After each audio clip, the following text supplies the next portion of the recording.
Hello YouTube audience. So today I would like to do a brief update on this rhododendron pre-bonsai I have. Um, when I say pre-bonsai, it's basically not a bonsai yet. It is a raw material that we can buy in a normal like a plant store. And so I did a video on this bush 6 months ago, and one of the audience, Anthony, asked me to do a update on this, and maybe give some tips on pruning and things like that.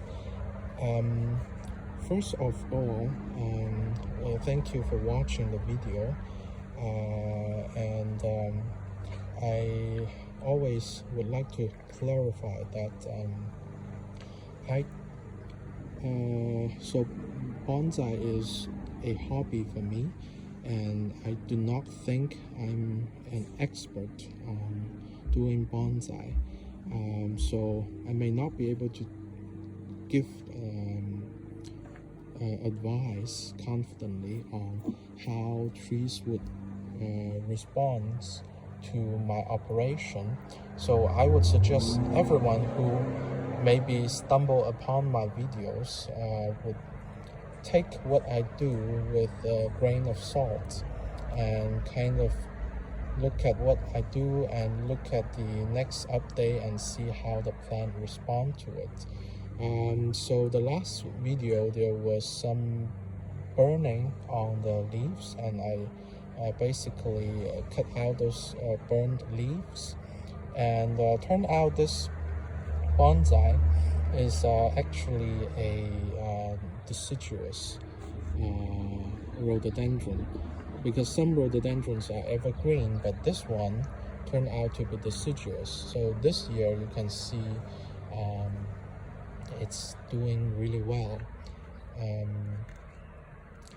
and also because the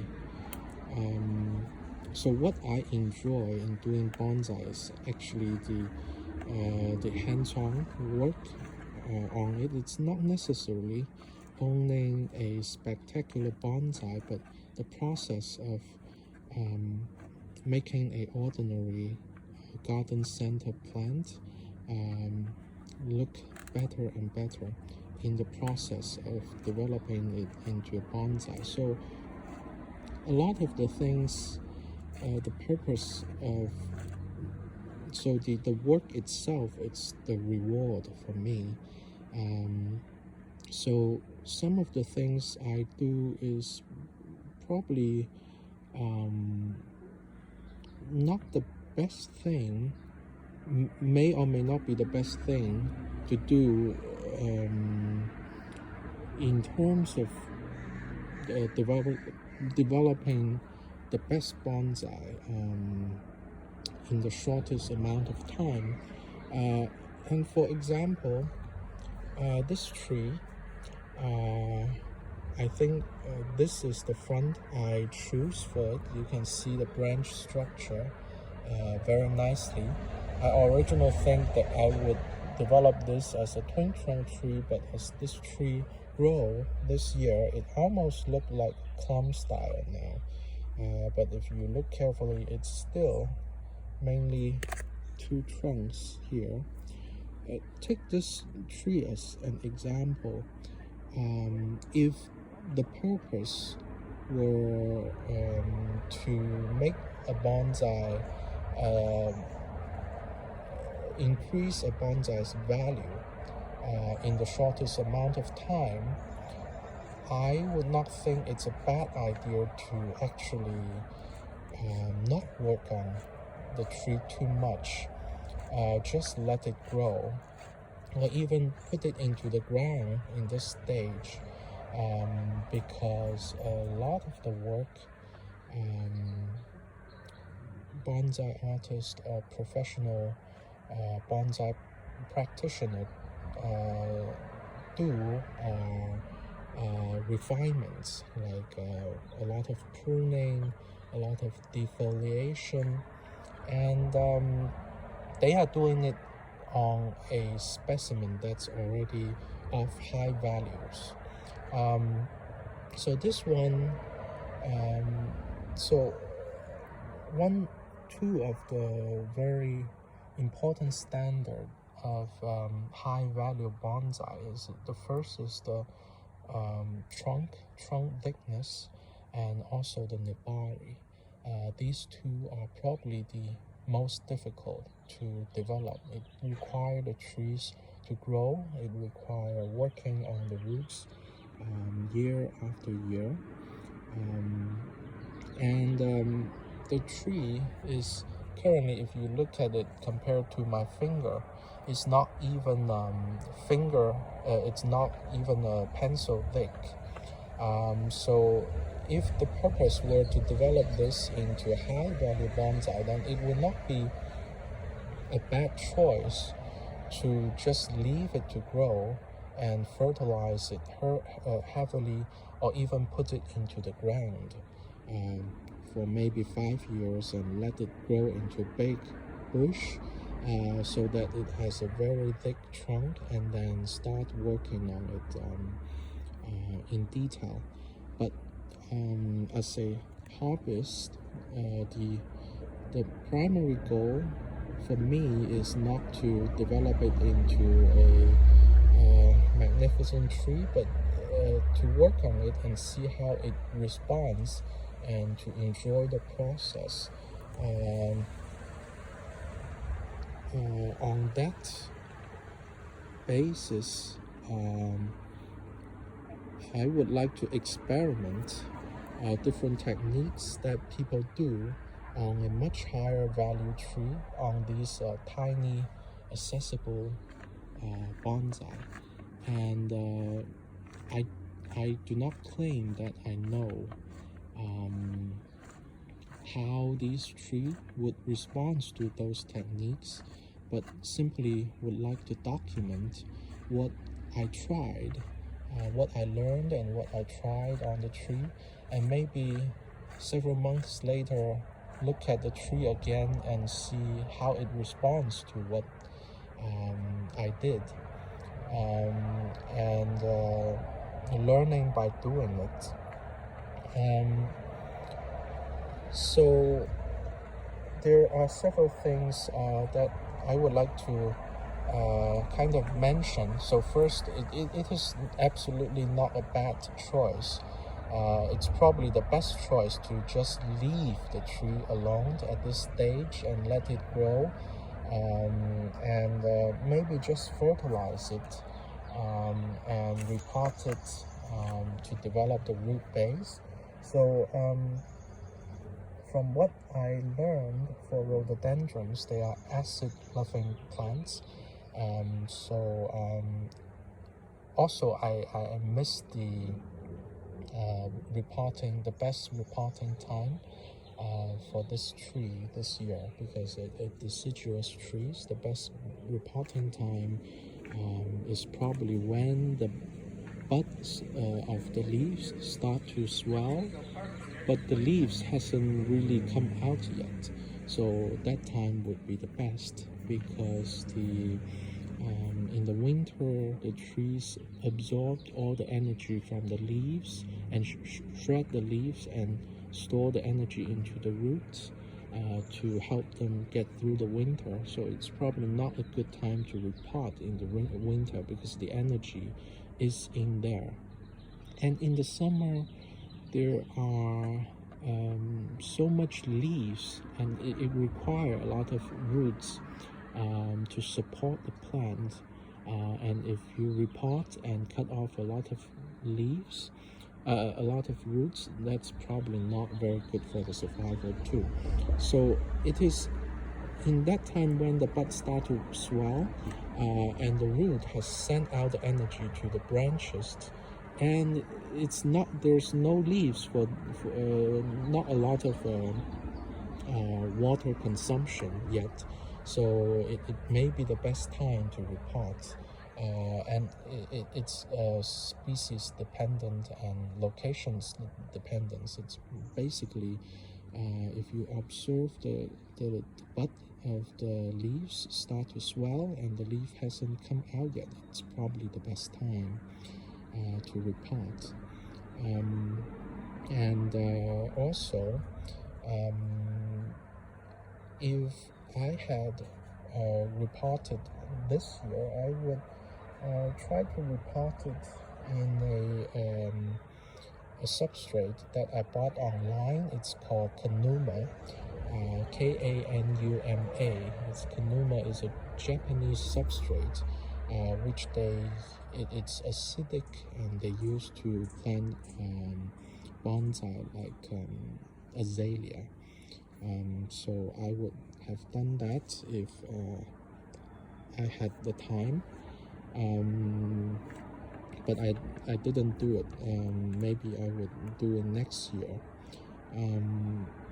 So, and also I would, if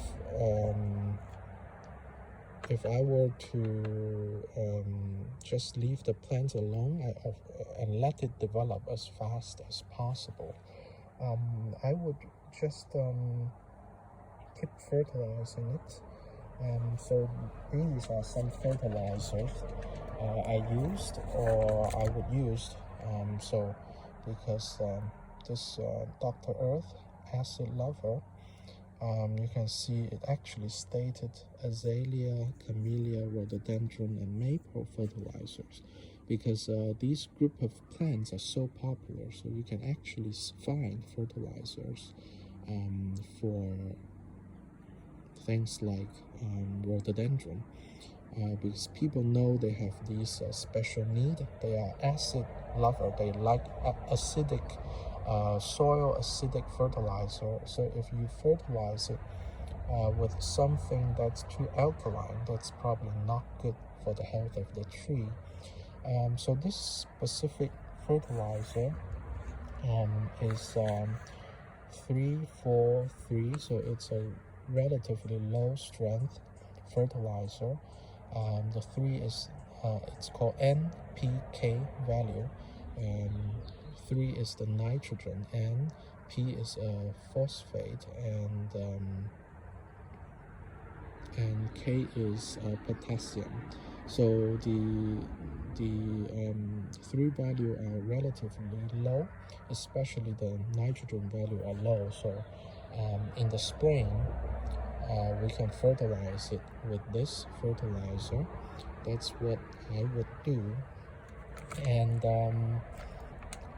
or without fertilizing it, because excessive fertilizer would make big leaves, and it may not be good for the for bonsai purpose, but for gardening plant it doesn't matter. And also in the summer, we can fertilize it with something with a higher nitrogen. This one is 1054, so the nitrogen is much higher. Again, you can see it's rhododendron, evergreen, and azalea food. So there are a lot of options for fertilizers for the rhododendron. So I would do that and let it develop. That's the hands-off approach. Just keep fertilizing it, and also depends on the purpose of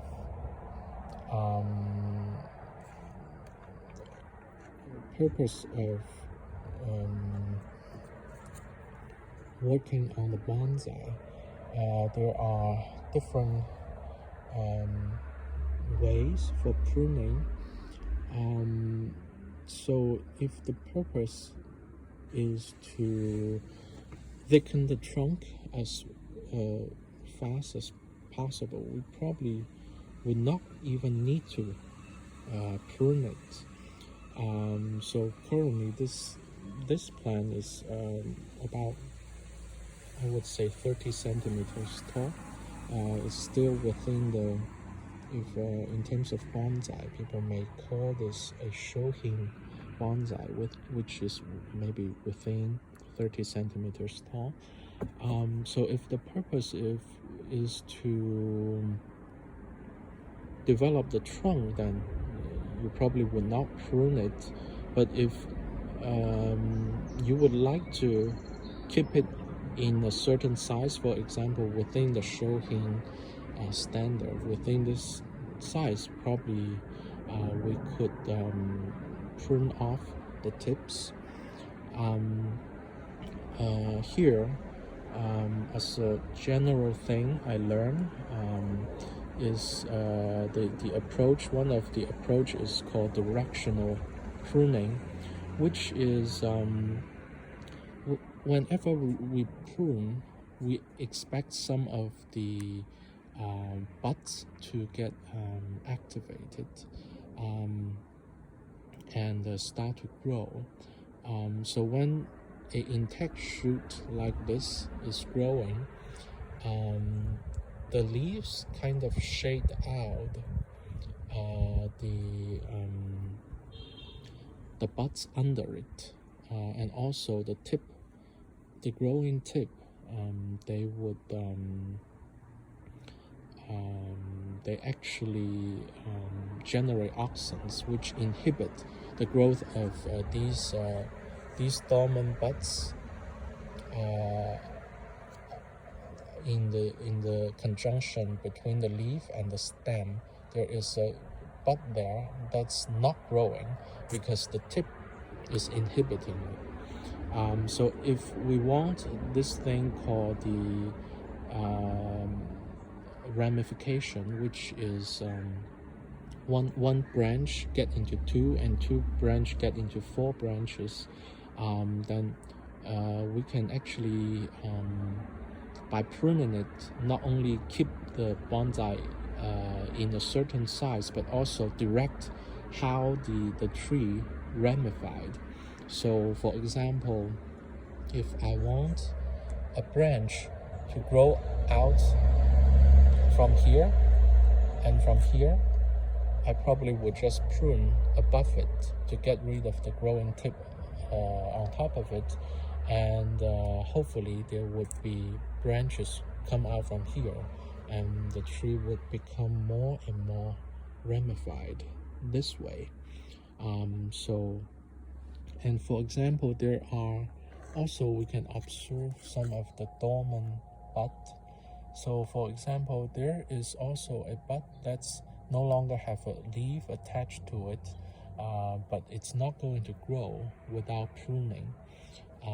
So if I would like there to be a branch grow out here, I would just prune it here, which activate this bud, and I think then after I prune, there would be a bud grow out, a branch grow out on this direction.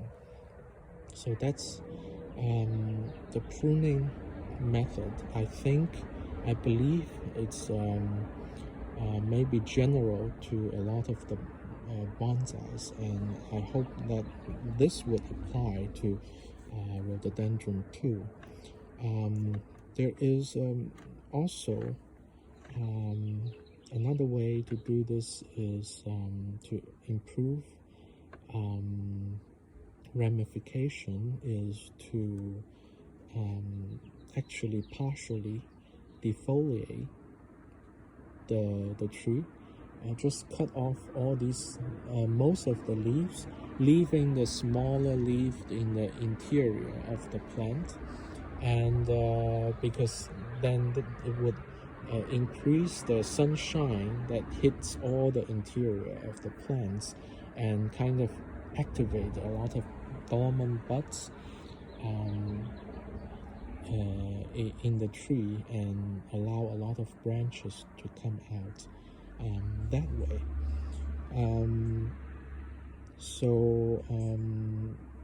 That is something that I would like to try, but I cannot very confidently suggest that to other people, because I don't know how the plant would respond to this seemingly drastic approach.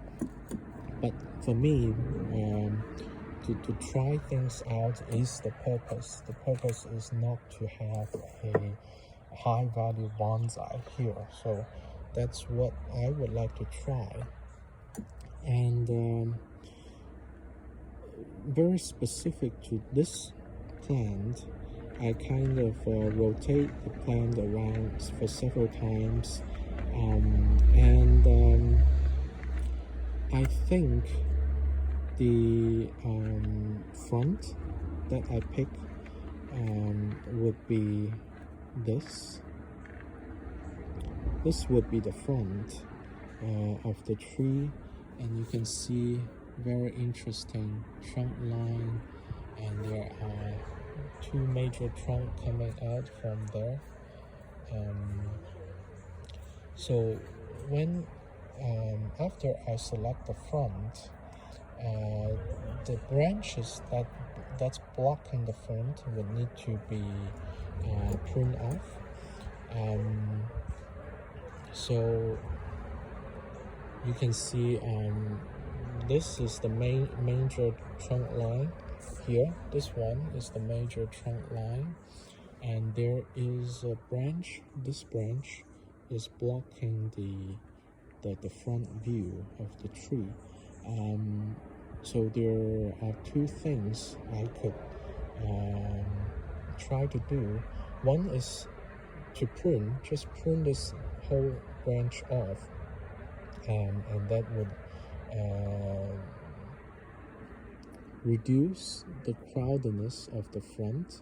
The other possible option is to try to wire this branch out of the way, and in that way I would have I would expose the trunk line better. So and in either cases, I think this branch would has to come off because it's growing this direction. No matter how I move the branches, it's going to block the front. So I'm just going to prune this one, and just prune this one off. So the rest of it, I think I can deal with the rest of it by wiring, and also I would like to try to clean this thing.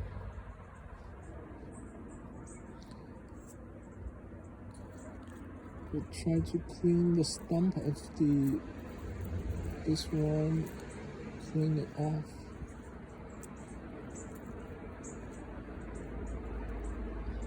And this way, then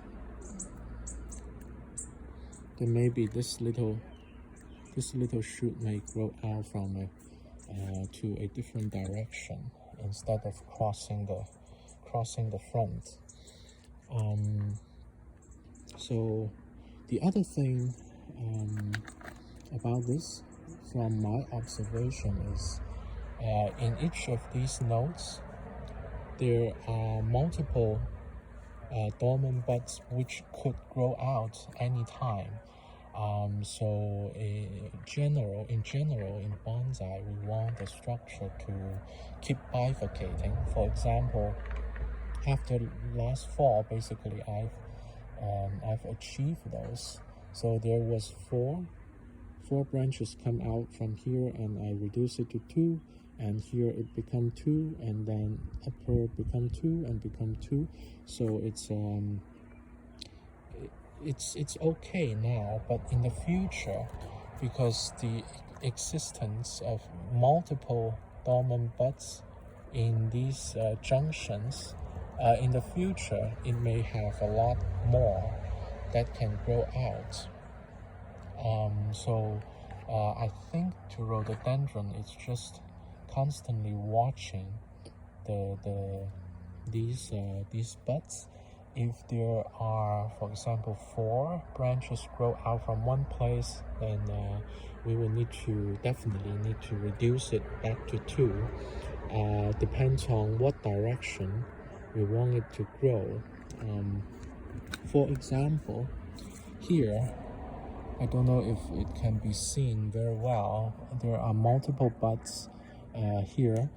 We obviously do not want a bud that's a branch to develop on this direction, because it's going to cross the trunk. So what I'm thinking is just to kind of get this bud out if I can.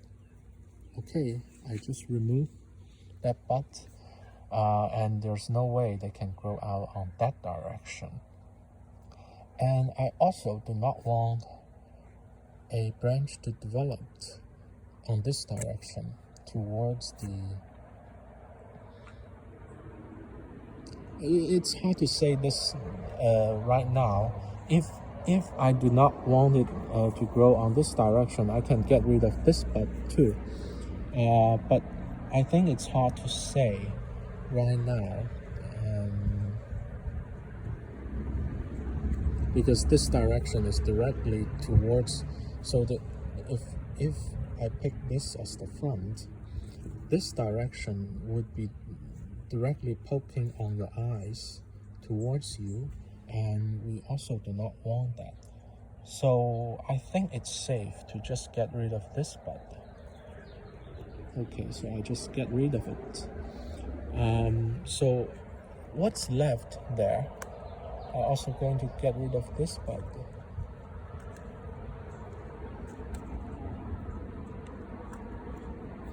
What's left here is 2 dormant buds that's fanning out. So if they developed, they are going to just go to this direction. So but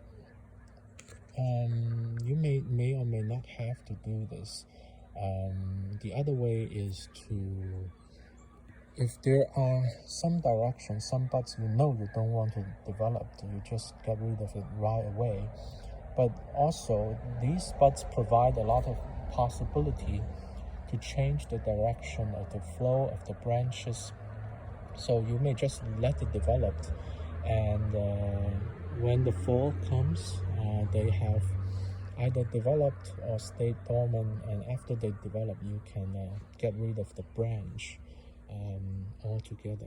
Like this one, I know that we are not going to use this branch whatsoever,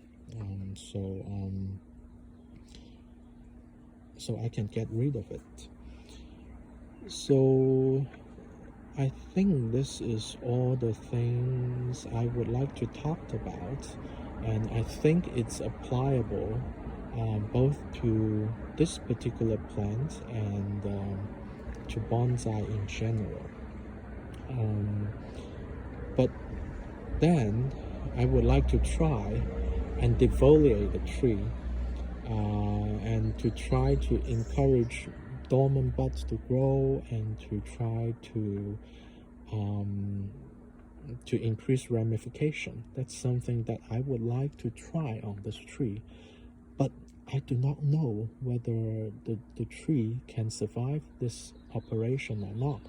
It is something that I don't know, so